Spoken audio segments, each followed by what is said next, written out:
This is Mission Control Houston. The Expedition 28 crew on orbit is executing a replanned day today after the Wednesday loss of a Progress supply ship that had been scheduled to arrive at the station on Friday morning.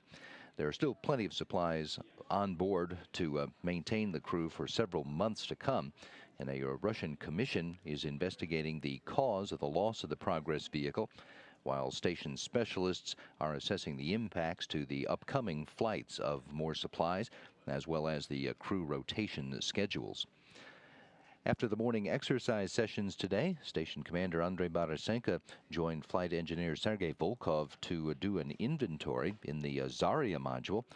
Barasenko spent his afternoon on departure preparations. He and Alexander Samokutyaev and Ron Garin remain scheduled to depart the station on September the 7th, while Volkov spent his afternoon working on a Russian documentary about life in space.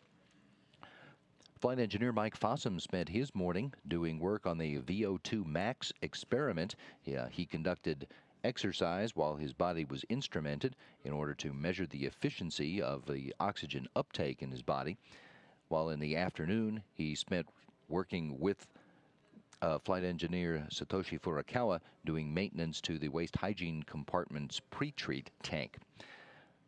Samokutyaev had morning exercise on the advanced resistive exercise device, one that was routinely monitored by flight surgeons to check that their exercises are being performed correctly. And he had afternoon time spent on the Rusalka experiment. That is gathering data for the development of better tools to gauge the amount of carbon dioxide and methane in Earth's atmosphere. Ron Garin also had time on departure preparations today, and most of his afternoon was spent doing maintenance on 4 battery chargers on the station.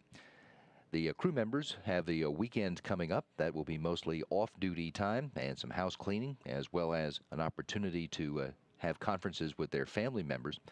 Departure preparations will continue as well as the crew members look ahead to next week and the plans to use the special purpose dexterous manipulator, Dexter, to perform maintenance work on the RPCMs on the port truss. That's coming up next week.